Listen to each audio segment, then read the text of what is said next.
আপনি বলবেন মদিনার ইসলামের কথা, কিন্তু আপনি যদি রাষ্ট্র পরিচালনায় না গিয়ে মুস্তফার আদর্শ বাস্তবায়ন না করেন, নবীর আদর্শের বাস্তবায়ন না করেন, কোরআনের বিধানাবলী বাস্তবায়ন না করেন, তাহলে আপনি মদিনার ইসলাম বলেন আর নদিয়ার ইসলাম বলেন আর যে ইসলাম বলেন, আপনি ইসলামের নাম মুখে নেওয়ায় মানে একটা ভণ্ডামি।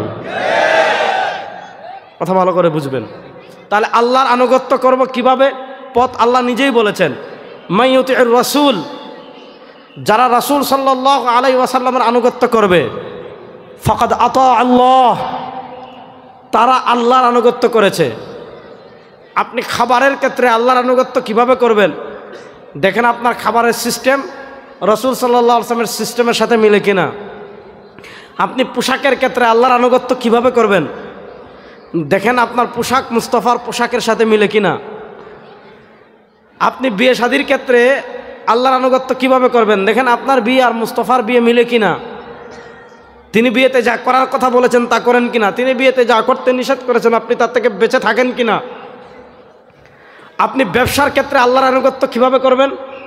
দেখেন মুস্তাফা ব্যবসার যে মূলনীতি দিয়েছেন সেই মূলনীতির সাথে আপনার ব্যবসার মিল আছে কিনা।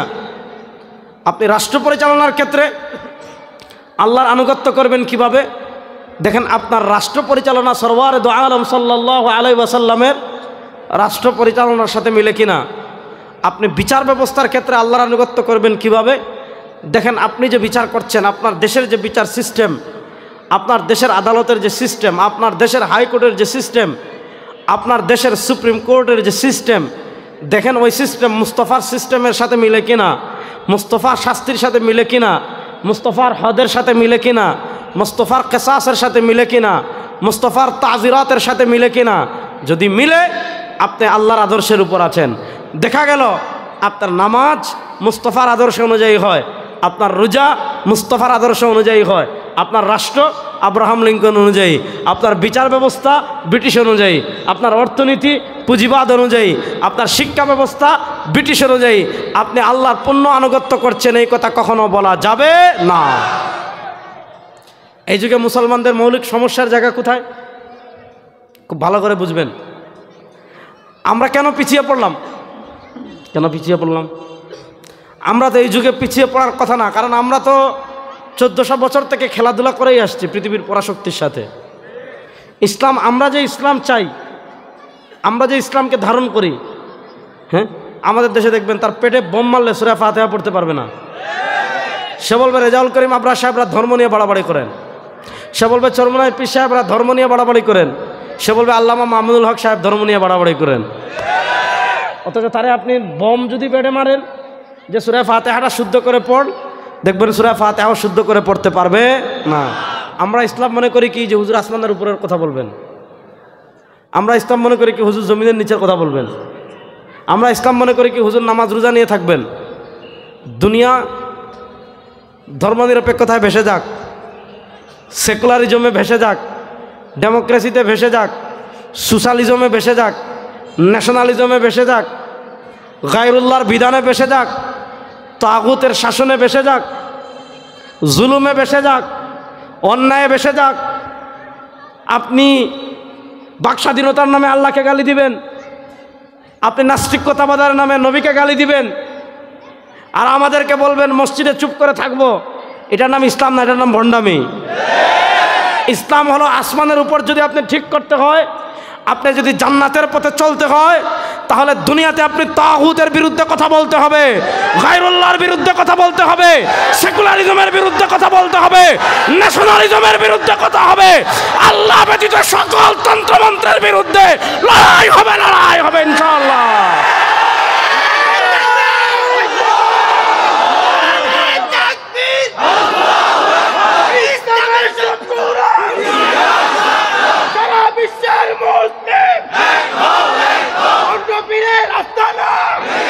রেডি আছেন তো সবাই ইনশাআল্লাহ? তারুণ্য প্রস্তুত আছেন তো সবাই ইনশাআল্লাহ? শুনেন, আমাদের দেশে দেখবেন একদল খবিশ আছে, এগুলার মানে কি কমু তাও খুঁজে পাচ্ছি না। দেখবেন আল্লাহরে গালি দিয়ে, আছে না নাই? শুনেন, আগুন আর পানি কখনো একসাথে থাকে না। কোথাও আগুন লাগলে আপনি পানি মারবেন, যদি পানি মারেন, যদি পানি জিতে আগুন নিভে যাবে। আর যদি আগুন জিতে পানি যে মারছেন দেখাই যাবে না শেষ। আগুন আর পানি একসাথে থাকতে পারে না, বাঘ আর হরিণ একসাথে থাকতে পারে না, সাপ আর বেজি একসাথে থাকতে পারে না, সিংহ আর মানুষ একসাথে থাকতে পারে না।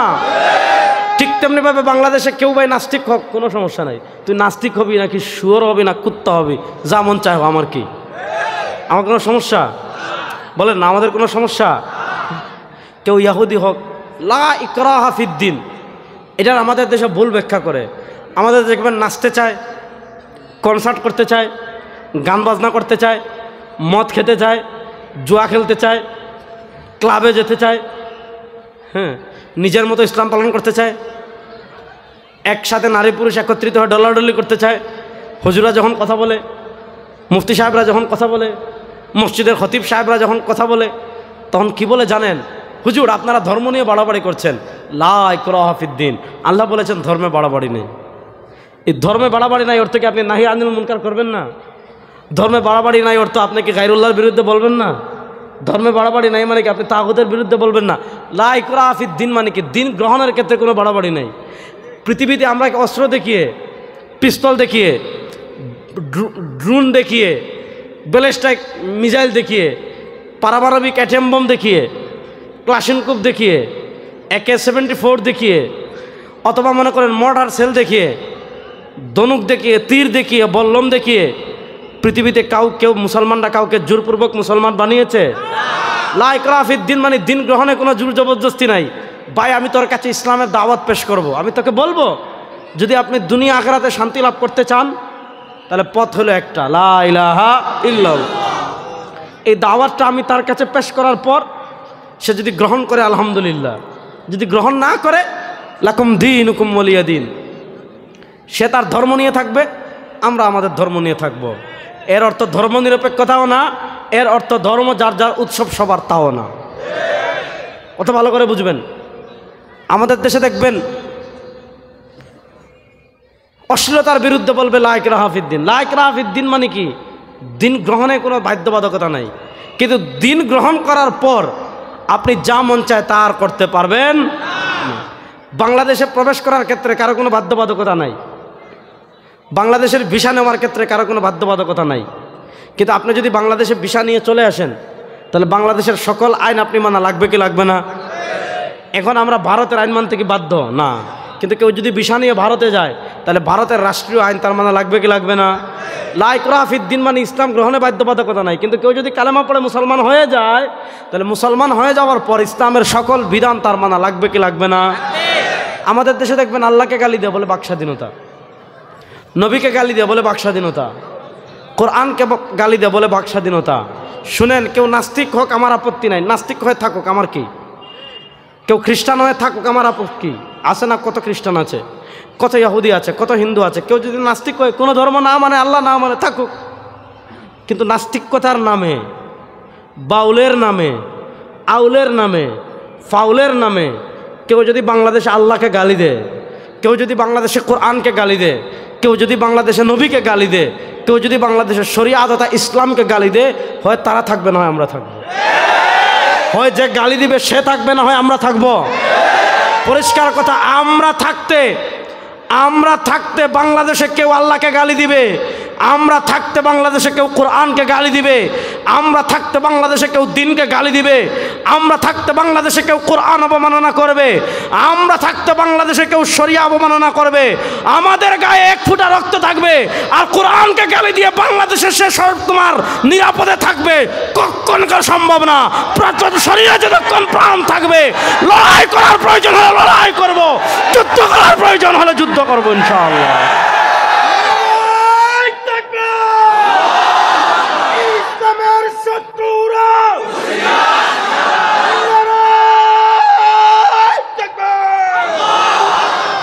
আমাদের দেশে দেখবেন একদল আছে টকশুবিদ, টকশুতে বসে বলে হুজুর আপনি আরেকজনের বাক স্বাধীনতা হরণ কেন করছেন?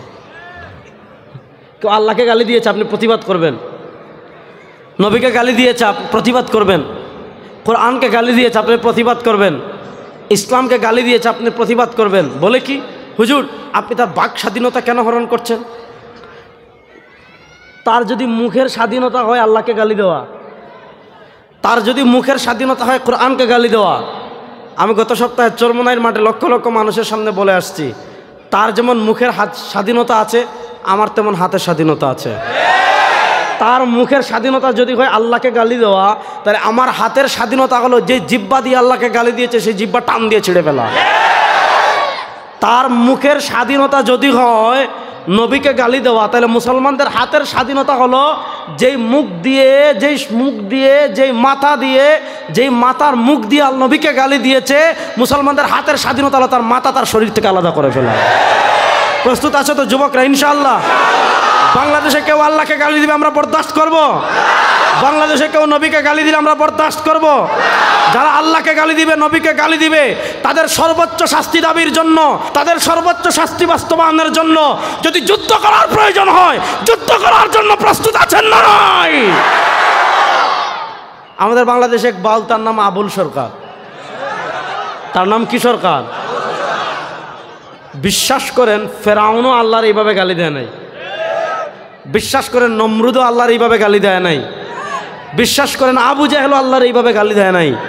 এই বাউলের সারি গানের নামে, বাউল গানের নামে, জারি গানের নামে এমন জঘন্য ভাষায় আল্লাহকে গালি দিয়েছে, তাকে গ্রেফতার করেছে। শুনেন, তাকে এজন্য গ্রেফতার করে নাই যে সে বাউল, তাকে এজন্য গ্রেফতার করে নাই সে বাউল, তাকে এজন্য গ্রেফতার করেছে সে আল্লাহকে গালি দিয়েছে। সুতরাং বাউল সরকারের সর্বোচ্চ শাস্তি হোক, এই দাবির সাথে আপনারা একমত আছেন না নাই? সবাই না, না? বাউল সরকারের সর্বোচ্চ শাস্তি হোক, এই দাবির সাথে আপনারা একমত আছেন না নাই? সরকার যদি ডানে বামে যায় আর আমরা যদি ডাক দেই, তাহলে প্রস্তুত আছো তো যুবকরা? ইনশাআল্লাহ। আমাদের দেশে একদল বুদ্ধিজীবী বের হয়েছে আবুল সরকারের পক্ষে দালালি করতেছে। এই যারা আবুল সরকারের পক্ষে দালালি করতেছে, যারা আবুল সরকারের পক্ষে বিবৃতি দিচ্ছে, আল্লাহকে গালি দিলে আপনাদের মায়া লাগে না, নবীকে গালি দিলে আপনার মায়া লাগে না, আল্লাহকে আবু জাহেলের চেয়ে নিকৃষ্ট গালি দিলে আপনার মায়া লাগে না, আল্লাহকে ফেরাউনের চেয়ে নিকৃষ্ট গালি দিলে আপনার মায়া লাগে না, আল্লাহকে নমরুদের চেয়ে নিকৃষ্ট গালি দিলে আপনার মায়া লাগে না, আর বাউলদেরকে সাধারণ মানুষ ধুলাই দিলে, যেই বাউলরা আবুল সরকারের পক্ষ না তাদেরকে ধুলাই দিলে, বাউল সরকারকে গ্রেফতার করলে আপনাদের মায়া লাগে। ওই আল্লাহদ্রোহী বাউলদের দালাল যারা আগামীতে বাংলাদেশের তারুণ্য, ইসলাম প্রিয় জেনজি, তাদেরকে লাল কার্ড দেখাবে ইনশাআল্লাহ। এই বাংলাদেশে আর ভণ্ডামি, ইসলাম নামে ভণ্ডামি চলবে? বলেন ভণ্ডামি আর চলবে? বলেন ভণ্ডামি আর চলবে? তাহলে এবার মূল কথায় আসেন। আমি বলেছি মুসলমানদের একটা হলো জাতীয় পরিচয়, আরেকটা হলো এখনকার পৃথিবীর বাস্তবতায় দেশীয় পরিচয়। আমাদের জাতীয় পরিচয় আমরা মুসলিম। বলেন আমাদের জাতীয় পরিচয় আমরা সবাই বলেন আমাদের জাতীয় পরিচয় আমরা সবার মুখ থেকে আবার শুনতে চাই, আমাদের জাতীয় পরিচয় আমরা বাঙালি। এটা আমাদের জাতীয় পরিচয় না। যারা বলবে আমরা বাঙালি, এগুলা সব ভারতের দালাল, বুঝছেন? যারা শিখাবে আপনাকে যে আপনি বাঙালি, এগুলা ভারতের দালাল। আমাদের দেশীয় পরিচয় বাঙালি না, আমাদের দেশীয় পরিচয় আমরা বাংলাদেশি। বলেন আমাদের দেশীয় পরিচয় আমরা বাংলা। বলেন আমাদের দেশীয় পরিচয় আমরা বাংলা। দিল্লির এয়ারপোর্টে বিমান থেকে নামছি, বিমান থেকে নামার পর গাড়িতে করে, মানে আমাদের ট্রানজিট তো, গাড়িতে করে টার্মিনালে নিয়ে যাবে। তো এক ভারতের লোক জিজ্ঞেস করতেছে আমাকে, আপ বাঙালি হ্যাঁ? আমি বললাম मैं বাঙালি नहीं, मैं বাংলাদেশি হ্যাঁ। আমাদের দেশীয় পরিচয় আমরা বাংলাদেশি। বলেন আমাদের দেশীয় পরিচয় আমরা বাংলা। একটা জিনিস মনে রাখবেন, আমাদের কাছে দেশের থেকে ইসলাম বড়। বলেন দেশের থেকে। আমি সব তরুণের মুখ থেকে আওয়াজ শুনতে চাই, দেশের থেকে, দলের থেকে। এটা বলে নাই, দেখছেন? বুঝছেন? কারবার দেখছেন? আবার বলেন দেশের থেকে,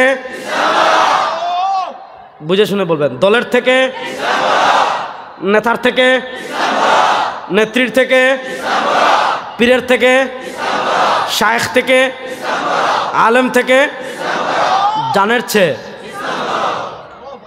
আমাদের কাছে সবার চেয়ে বড় ইসলাম। বলেন আমাদের কাছে সবার চেয়ে বড়। তাহলে একটা হলো আমাদের দেশীয় পরিচয়, আমাদের দেশীয় পরিচয় আমরা বাংলাদেশি, আর আমাদের জাতীয় পরিচয় আমরা মুসলিম।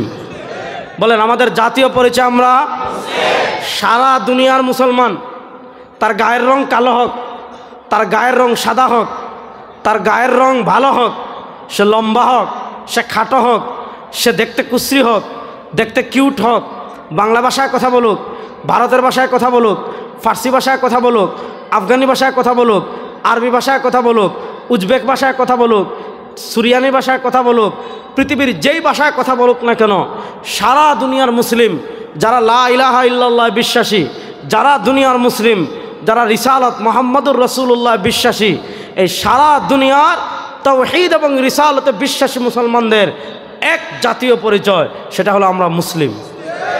বলেন, সেটা হলো আমরা মুসলিম। দেখেন, আল্লাহ রাসূল সাল্লাল্লাহু আলাইহি ওয়াসাল্লামের দেশীয় পরিচয়, তিনি মাক্কি। তৎকালীন পৃথিবীতে মক্কা থেকে মদিনা 450-500 কিলোমিটার। মক্কা পৃথিবীর শ্রেষ্ঠ জায়গা। ইন্না আউওয়ালা বাইতিন উযিআ লিন-নাস, ইন্না আউওয়ালা বাইতিন উযিআ লিন-নাস লাল্লাযী বিবাক্কাতা মুবারাকাম ওয়া হুদাম ওয়া রাহমাতাল লিল আলামিন। যেই মক্কা থেকে আল্লাহ সারা দুনিয়ায় হেদায়েত ছড়িয়েছেন, যেই মক্কা থেকে আল্লাহ সারা দুনিয়ায় আলো ছড়িয়েছেন, যেই দুনিয়া থেকে আল্লাহ সারা দুনিয়ায় রহমত ছড়িয়েছেন, রাসূল সাল্লাল্লাহু আলাইহি ওয়াসাল্লাম সেই মদিনা থেকে হিজরত করে, সেই মক্কা থেকে হিজরত করে ইয়াসরিবের পাথুরে জমির মদিনায় গিয়েছেন। আমার নবী মদিনায় গিয়েছেন তো মদিনা দামি হয়ে গিয়েছে, আমার নবী মদিনায় গিয়েছেন তো মদিনা হারাম হয়ে গিয়েছে, আমার নবী মদিনায় গিয়েছেন তো মদিনা পৃথিবীর দ্বিতীয় সর্বশ্রেষ্ঠ শহর হয়ে গিয়েছে। আমার নবী মদিনায় ঘুমিয়ে আছেন। সারা দুনিয়ার যত মানুষ আছে জীবনে 1000 বার মদিনায় গেলেও মদিনার মহব্বত মানুষের হৃদয় থেকে কমে না, বরং একবার যে যায় তার ভালোবাসা আরও বাড়ে, আবার যেতে চায়। 2 বার যে যায় তার ভালোবাসা আবার বাড়ে, আবার যেতে চায়। 3 বার যে যায় তার ভালোবাসা আবার বাড়ে, আবার যায়। কেন? মুস্তাফা 1400 বছর আগে বলে গিয়েছেন, আমার উম্মাহ শুনো, আমার রক্তমাখা ইসলাম রেখে যাচ্ছি, আমার দান শহীদ করা আদর্শ রেখে যাচ্ছি, আমার রক্ত ঝরানো আদর্শ রেখে যাচ্ছি। আমি মদিনায় ঘুমাচ্ছি, শুনো, তোমরা যখন আমার ইশক মহব্বত হৃদয়ে ধারণ করে, তোমরা যখন আমার ভালোবাসা ধারণ করে, বাংলাদেশের রূপগঞ্জ থেকে, বাংলাদেশের ঢাকা থেকে, বাংলাদেশের সিলেট থেকে যখন সরওয়ারে দু আলম আমার রওজার পাশে দাঁড়িয়ে বলবে, আসসালাতু ওয়াসসালামু আলাইকা ইয়া রাসূলুল্লাহ, আসসালাতু ওয়াসসালামু আলাইকা ইয়া হাবিবাল্লাহ, আসসালাতু ওয়াসসালামু আলাইকা ইয়া শাফিউল মুযনিবিন, আসসালাতু ওয়াসসালামু আলাইকা ইয়া রাহমাতাল লিল আলামিন। সরওয়ারে দু আলম বলেন, মান সাল্লা ইনদা কবরি সামিতুহু, আমার উম্মাহ আমার ইশক মহব্বত ধারণ করে আমার রওজার পাশে দাঁড়িয়ে যখন আমাকে সালাম দেয়, আমি নিজের কানে শুনতে পাই। আপনার টাকা নাই, পয়সা নাই, চিন্তার কারণ নেই। আপনার টাকা নাই, পয়সা নাই, চিন্তার কারণ নেই। আমার সাথে সবাই পড়েন, সাল্লাল্লাহু আলাইহি ওয়াসাল্লাম।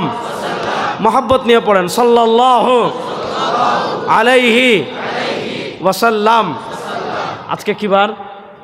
ধর্মীয় বৃহস্পতিবার তো শেষ, মানে সূর্য ডুবে যাওয়ার পর থেকে কি শুরু হয়েছে? আল্লাহ রাসূল সাল্লাল্লাহু আলাইহি ওয়াসাল্লাম বলেছেন, আকসিরু আলাইয়া সালাতাকুম ইয়াউমাল জুমআ, জুমাবারে আমার উপর বেশি করে দুরূদ পড়বে। কেন? ফা ইন্না সালাতাকুম মা'রুদাতুন আলাইয়া। এই যে আমরা এখানে দুরূদ পড়ছি না, দুরূদ এখানে থাকে নাই, ফেরেশতারা ওই দুরূদ সালাম নিয়ে নবীর সোনার মদিনার রওজা আকদাসে পৌঁছে দিয়েছে। আল্লাহ রাসূল সাল্লাল্লাহু আলাইহি ওয়াসাল্লাম বলেছেন, ইন্না লিল্লাহি মালাইকাতান সাইয়াহিনা ফিল আরদ, ইন্না লিল্লাহি মালাইকাতান সাইয়াহিনা ফিল আরদ ইউবাল্লিগুনা মিন উম্মতি আসসালাম। আল্লাহ তাআলা দুনিয়াতে একদল স্পেশাল ফেরেশতা নিযুক্ত করে রেখেছেন। আল্লাহ তাআলা দুনিয়াতে একদল স্পেশাল ফেরেশতা নিযুক্ত করে রেখেছেন, যাদের আর কোনো ডিউটি নাই, যাদের আর কোনো কাজ নাই। তারা কি করেন? সাইয়াহিনা ফিল আরদি, তারা পৃথিবীতে বিচরণ করে বেড়ান, তারা পৃথিবীতে উড়ে বেড়ান, তারা পৃথিবীতে ঘুরে বেড়ান। আর কি করেন? ইউবাল্লিগুনা মিন উম্মতি আসসালাম। আল্লাহর কোনো বান্দারা পৃথিবীর কোনো প্রান্তে যদি নবীকে উদ্দেশ্য করে দুরূদ সালাম পেশ করে, ফেরেশতারা নবীর সোনার মদিনার রওজা আকদাসে পৌঁছে দেন। রাসূল সাল্লাল্লাহু আলাইহি ওয়াসাল্লাম মক্কা থেকে মদিনায় হিজরত করেছেন। হিজরত করে তিনি আমাদের কাছে স্পষ্ট মেসেজ দিয়েছেন, আমাদের কাছে দেশের থেকে ইসলাম বড়, টাকার থেকে ইসলাম বড়, সন্তান থেকে ইসলাম বড়, স্ত্রী থেকে ইসলাম বড়, বাড়ির থেকে ইসলাম বড়। আল্লাহর নবী এবং সাহাবায়ে কেরাম মক্কা থেকে মদিনায় ইসলামের জন্য হিজরত করে সারা দুনিয়ার মানুষের কাছে স্পষ্ট মেসেজ দিয়েছেন, স্পষ্ট বার্তা দিয়েছেন। আমরা দেশ ছাড়তে পারি, সন্তান ছাড়তে পারি, নেতা ছাড়তে পারি, দল ছাড়তে পারি, স্ত্রী ছাড়তে পারি, জীবন দিয়ে দিতে পারি, ইমান ছাড়তে পারি না, ইসলাম ছাড়তে পারি না।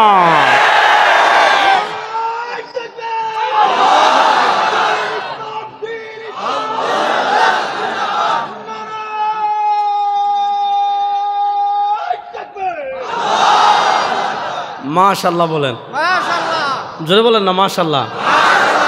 যারা তাওহীদ এবং রিসালাত, যারা লা ইলাহা ইল্লাল্লাহ এবং মুহাম্মাদুর রাসূলুল্লাহ বিশ্বাসী, এই তাওহীদ এবং রিসালাতে বিশ্বাসী সারা দুনিয়ার মুসলমানদের জাতীয় পরিচয় আমরা মুসলিম।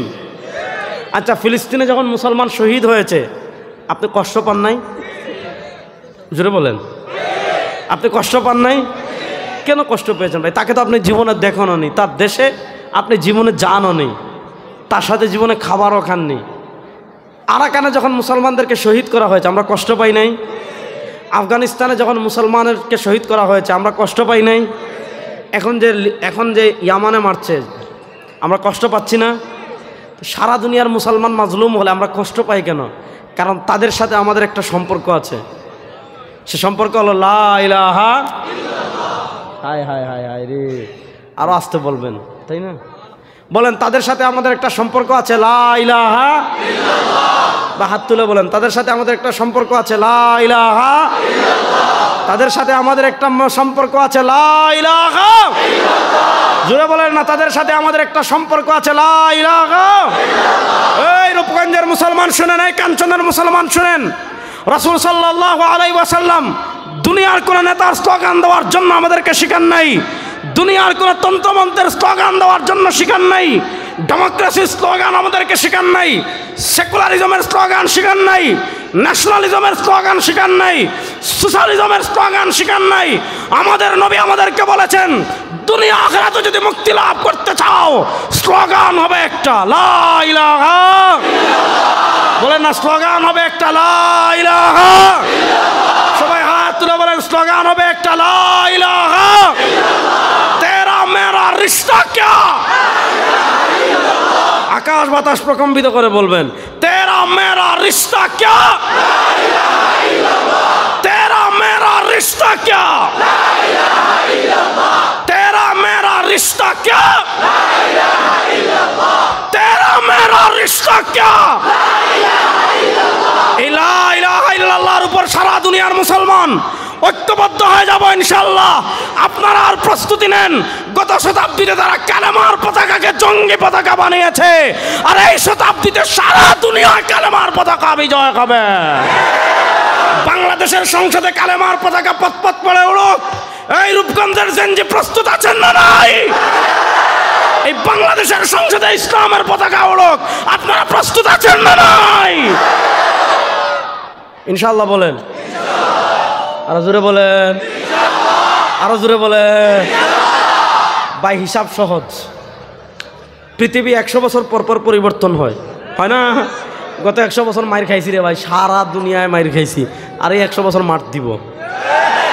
হিসাব সহজ, গত 100 বছর মাইর খাইছি, এই 100 বছর মার দিব। রেডি আছেন? রেডি আছেন না? সারা জীবন খালি মাইর খামুই নাকি? 100 বছর মিয়া ফিলিস্তিনে মারছে, ইরাকে মারছে, আফগানে মারছে, কাশ্মীরে মারছে, লেবাননে মারছে, আলজেরিয়ায় মারছে, টিউনিসিয়ায় মারছে, হ্যাঁ লিবিয়ায় মারছে, কাশ্মীরে মেরেছে, আরাকানে মেরেছে, উইগুরে মেরেছে, বসনিয়া হার্জেগোভিনায় মেরেছে। 100 বছর মার খেয়েছি, দেয়ালে পেট ঠেকে গেছে। এখন থেকে প্রতিরোধ শুরু হবে ইনশাআল্লাহ। গত 100 বছর তারা পৃথিবীর প্রান্তে প্রান্তে ইসলামের পতাকাকে নামিয়েছে, আর এই 100 বছর ইসলামের বিজয় পৃথিবীর কোনো পরাশক্তি আটকে রাখতে পারবে না ইনশাআল্লাহ। রেডি আছেন তো তারুণ্য? ইনশাআল্লাহ। আমার তারুণ্য প্রস্তুত আছেন তো ইনশাআল্লাহ? আমার জেনজি প্রস্তুত আছেন তো সবাই ইনশাআল্লাহ? আগামীর বাংলাদেশ হবে ইসলামের বাংলাদেশ, প্রস্তুত আছেন তো ইনশাআল্লাহ? আগামীর বাংলাদেশ হবে কোরআনের বাংলাদেশ, প্রস্তুত আছেন না না ইনশাআল্লাহ? আগামীর বাংলাদেশ হবে মুস্তাফার আদর্শের বাংলাদেশ, প্রস্তুত আছেন না নাই? আল্লাহ সবাইকে কবুল করুক, সবাই বলেন আমিন। তাহলে বলেন, আমাদের জাতীয় পরিচয় আমরা বাংলাদেশ নয়, শুনছেন? ওয়াজই তো বেকার যাচ্ছে। আমাদের জাতীয় পরিচয় আমরা সবাই এভাবে হাত তুলে বলেন, আমাদের জাতীয় পরিচয় আমরা, হাত নাড়ায় বলেন আমাদের জাতীয় পরিচয় আমরা, আরো জোরে বলেন আমাদের জাতীয় পরিচয় আমরা। আমরা দেশ ছাড়তে পারবো, মুসলিম পরিচয় মুছতে পারবো? আমরা টাকা পয়সা, রাজনীতি, নেতা নেত্রী, পীর ফকির সব ছাড়বো, মুসলিম পরিচয় কখনো মুছবো? এবার আসেন, ইসলামের 4টা প্যাটার্ন পৃথিবীতে আছে। মনোযোগ, যারা আসবেন চুপচাপ বসে যাবেন, চুপচাপ বসে যাবেন। হ্যাঁ, ইসলামের 4টা প্যাটার্ন দুনিয়াতে আমি আপনাদেরকে দেখাই। ইসলামের একটা প্যাটার্ন হলো মাক্কি জীবন। মনোযোগ, ইসলামের একটা প্যাটার্ন হলো মাক্কি জীবন। ইসলামের একটা প্যাটার্ন হলো মদিনার জীবন থেকে শুরু করে 1924 সালের উসমানী খিলাফতের পতনের পর্যন্ত, এরপরে 1924 সাল থেকে 2024 সাল পর্যন্ত, এরপরে 2024 সাল থেকে নিয়ে ইনশাআল্লাহ পৃথিবীতে নতুন আরেকটা পথ চলা ইসলামের শুরু হচ্ছে ইনশাআল্লাহ। আসেন মাক্কি জীবন। মাক্কি জীবন নিয়ে আমি ছোট্ট আলাপ দিই, ভালো করে বুঝেন। মাক্কি জীবনে আল্লাহ রাসূল সাল্লাল্লাহু আলাইহি ওয়াসাল্লাম যখন প্রাতিষ্ঠানিক নবুয়তের দায়িত্ব পাননি এবং যখন রাসূল সাল্লাল্লাহু আলাইহি ওয়াসাল্লাম আরবে গারে হেরায় ওহী লাভ করার আগে যখন দাওয়াতের কাজ শুরু করেননি, তিনি যখন আরবে জন্মগ্রহণ করেছেন, সে সময়টা ছিল এমন খারাপ সময়, ইতিহাসে সে সময়টাকে বলা হয় মূর্খতার যুগ। এমন কোনো পাপ নাই মানুষ করে না। আমরা যেভাবে পানি খাই, মানুষ এভাবে মদ খায়, ঘরে ঘরে সুদ, ঘরে ঘরে জুয়া, ঘরে ঘরে বেবিচার, তারপর ঘরে ঘরে মূর্তি, কাবা ঘরে 360টা মূর্তি, আগুনের পূজা, সূর্যের পূজা, তারকার পূজা, পাথরের পূজা, নেতার পূজা। হ্যাঁ, এমন কোনো পূজা নাই মানুষ করে না। এভাবে সারা দুনিয়া শিরকে ডুবে আছে, কুফরে ডুবে আছে, অন্ধকারে ডুবে আছে, মূর্খতায় ডুবে আছে। এমন কোনো অন্যায় নাই, এমন কোনো পাপ নাই, এমন কোনো শিরিক নাই, এমন কোনো কুফর নাই, এমন কোনো কুসংস্কার নাই, এমন কোনো অন্ধকার নাই যা ওই যুগে ছিল না। যে কারণে ওই যুগকে বলা হয় মূর্খতার যুগ, ওই যুগকে বলা হয় জাহিলিয়তের যুগ। সেই যুগে মা আমেনার ঘর আলোকিত করে রসুল করিম সাল্লাল্লাহু আলাইহি ওয়াসাল্লাম দুনিয়াতে আসলেন। 40 বছর পর্যন্ত তিনি পার করলেন। পুরা মক্কায় তার চেয়ে আমানতদার আর কেউ নাই, পুরা মক্কায় তার চেয়ে বিশ্বস্ত আর কেউ নাই, পুরা মক্কায় তার চেয়ে গ্রহণযোগ্য আর কেউ নাই, পুরা মক্কায় তার চেয়ে চরিত্রবান আর কেউ নাই, পুরা মক্কায় তার চেয়ে আদর্শবান আর কেউ নাই। তার প্রশংসার ঢঙ্কা, তার চরিত্রের ঢঙ্কা, তার আদর্শবাদিতার ঢঙ্কা, তার দৃঢ়চেতার ঢঙ্কা সারা আরবে বাজে। সব মানুষ তার প্রশংসায় পঞ্চমুখ, সব মানুষ তার প্রশংসায় পঞ্চমুখ, সব মানুষ তার প্রশংসায় পঞ্চমুখ। যে মোহাম্মদ আবদুল্লাহ চলে গিয়েছে, তার মা ফাতেমাও চলে গিয়ে, তার মা আমেনাও চলে গিয়েছে। কি ছেলে রেখে গিয়েছে, এত ভালো, এত চরিত্রবান, এত আদর্শ, এত আদর্শবান, এত আমানতদার, পুরো আরবে আর কেউ নেই। তিনি যেই সিদ্ধান্ত নেন সবাই মানে, তিনি কোনো কথা বললে সবাই মানে যায়। ওই যে 40 বছর তিনি পার করেছেন, ওই 40 বছরও আল্লাহ রাসূল সাল্লাল্লাহু আলাইহি ওয়াসাল্লাম কোনো বড় গুনাহ করা দূরের কথা, আল্লাহ রাসূল সাল্লাল্লাহু আলাইহি ওয়াসাল্লাম কোনো ছোট গুনাহ করেন, বলেন না, বড় গুনাহ করা দূরের কথা, কোনো ছোট গুনাহ করেন, বলেন না, কোনো বড় গুনাহ করা দূরের কথা, কোনো ছোট গুনাহ করেন। 40 বছর পর্যন্ত তার প্রশংসার ডঙ্কা সব জায়গায় বাজে। যখন তার উপর ওহী আসলো, ইকরা বিসমি রাব্বিকাল্লাযী খালাক, খালাকাল ইনসানা মিন আলাক, ইকরা ওয়া রাব্বুকাল আকরাম আল্লাযী আল্লামা বিল কলম আল্লামাল ইনসানা মা লাম ইয়ালাম। ওহী আসলো, আল্লাহ রাসূল সাল্লাল্লাহু আলাইহি ওয়াসাল্লাম গোপনে খাদিজাতুল কুবরা মুসলমান হলেন, সিদ্দিকে আকবর মুসলমান হলেন, হযরত আলী মুসলমান হলেন। আস্তে আস্তে কিছু কিছু মুসলমান হয়েছে, আরবে কানাঘুষা শুরু হয়েছে, কানাঘুষা শুরু হয়েছে, জুলুমও শুরু হয়েছে। ইসলামের পথ চলা শুরু হয়েছে, সাথে সাথে জুলুমও শুরু হয়েছে। আল্লাহ তাআলা আয়াত নাজিল করলেন, ওয়া আনজির আশীরাতাকাল আকরাবিন। আর কত গোপনে নবী, আপনার নিকটাত্মীয় যাদেরকে আছে এদেরকে প্রকাশ্যে ভীতি প্রদর্শন শুরু করুন। আল্লাহ রাসূল সাল্লাল্লাহু আলাইহি ওয়াসাল্লাম ডাকলেন, সংক্ষেপে বলছি, আল্লাহ রাসূল সাল্লাল্লাহু আলাইহি ওয়াসাল্লাম ডাকলেন, তাদেরকে প্রথম প্রাতিষ্ঠানিকভাবে আনুষ্ঠানিকভাবে প্রকাশ্যে দাওয়াত দেওয়া শুরু করলেন। ইয়া আইয়ুহান নাস, হে মানুষ সকল, মূর্তি তোমাদেরকে মুক্তি দিতে পারে না, আবু জাহেল তোমাদেরকে মুক্তি দিতে পারে না, পাথরের রব তোমাদেরকে মুক্তি দিতে পারে না, খেজুরের গাছ দিয়ে বানানো রব তোমাদের মুক্তি দিতে পারে না, তারকাকে রব মানলে মুক্তি দিতে পারে না।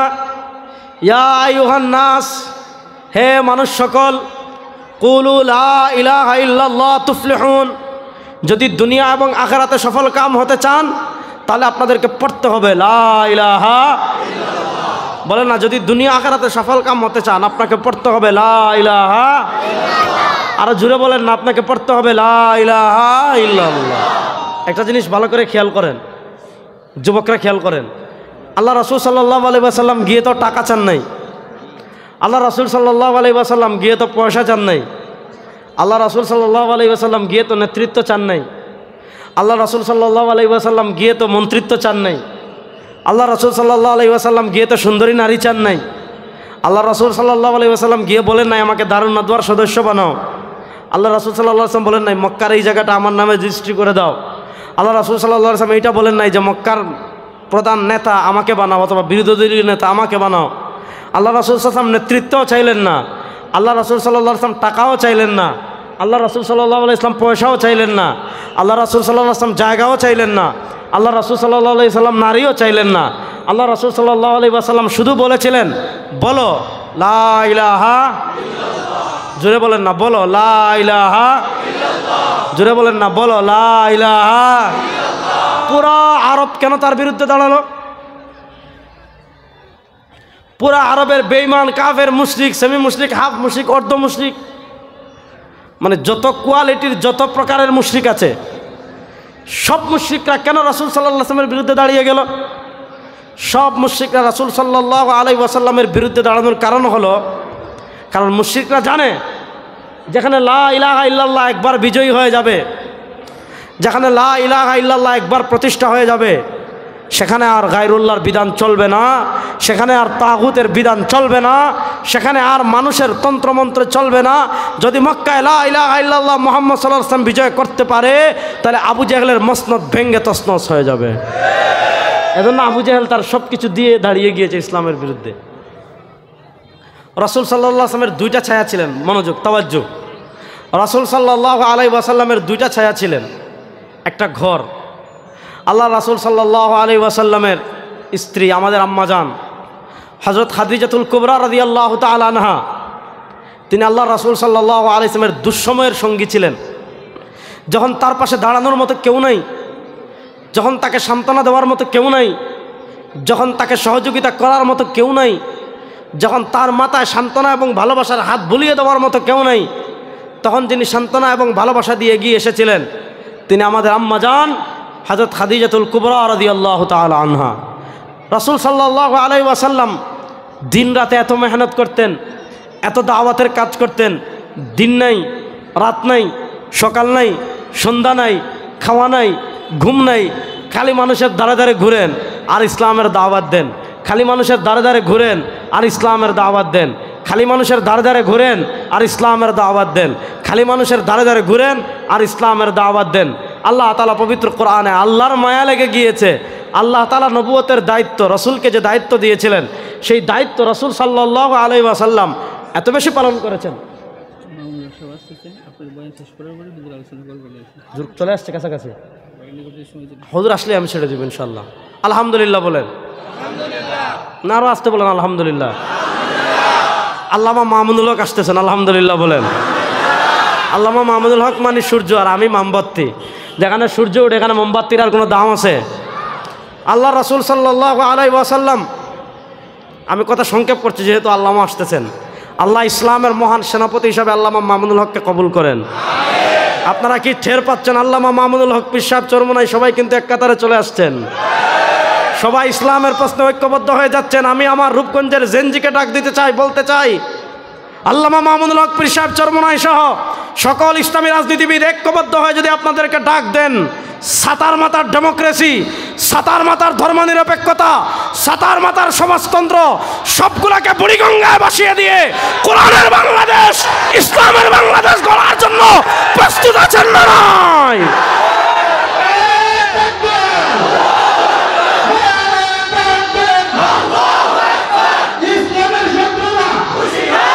আসছেন ভাই, বসেন ভাই, ভাই আপনি স্লোগান দিয়ে সময়টা নষ্ট করেন না, আপনি আমাকে কথা বলতে দেন, স্লোগান দিয়ে সময় নষ্ট করেন না। হুজুর আসলে শুনবেন, বসেন। মামুনুল হক সাহেব হুজুর আমার দাদা উস্তাদ, আমি ওনারে দাদা ডাকি, আমাকে খুব স্নেহ করেন। যদি আপনারা আমার কথা না শুনেন তাহলে আজকে মামুনুল হক সাহেবকে মাইক দিব না, বুঝছেন? যদি আমার কথা ভালো করে না শুনেন তাহলে আজকে কিন্তু মাহমুদুল হক সাহেবকে মাইক দিব না। এখন আমি যে 5 মিনিট কথা বলবো এটা ভালো করে শুনবেন তো ইনশাআল্লাহ? শুনবেন তো ইনশাআল্লাহ?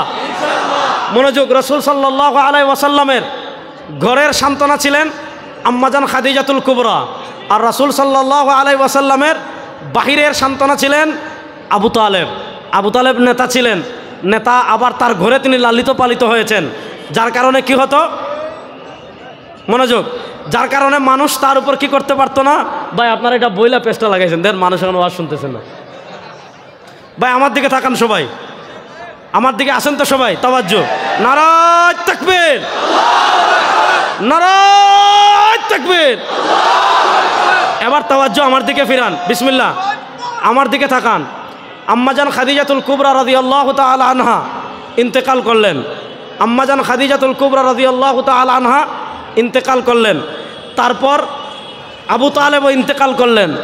আবু তালেব এবং আম্মাজান খাদিজাতুল কুবরা ইন্তেকাল করার কারণে রাসূল সাল্লাল্লাহু আলাইহি ওয়াসাল্লামের উপর, আপনাদের ধৈর্যের পরীক্ষা হবে, রাসূল সাল্লাল্লাহু আলাইহি ওয়াসাল্লামের উপর মক্কাবাসীদের জুলুম বেড়ে গিয়েছে। রাসূল সাল্লাল্লাহু আলাইহি ওয়াসাল্লামের উপর মক্কাবাসীর অত্যাচার বেড়ে গিয়েছে। আল্লাহ তাআলা রাসূল সাল্লামকে বললেন আস্তে আস্তে আস্তে আস্তে আস্তে আস্তে মুসলমানদেরকে নিয়ে হিজরত করা শুরু করেন। রাসূল সাল্লাল্লাহু আলাইহি ওয়াসাল্লাম 1 জন 2 জন 3 জন 4 জন 5 জন 6 জন সব মুসলমান হিজরত করে মদিনায় চলে গিয়েছেন। শুধু যারা দুর্বল আছে, মক্কা থেকে মদিনায় সফর করতে পারবে না, মক্কা থেকে মদিনায় যেতে পারবে না, তারাই আছে মক্কায়।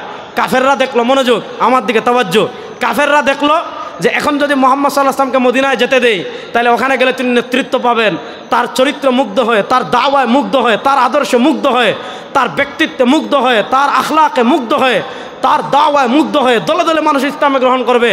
আর তিনি মক্কায় আবার আসবেন, মক্কা থাকবে না, আমাদের ক্ষমতা থাকবে না, আমাদের পাওয়ার থাকবে না।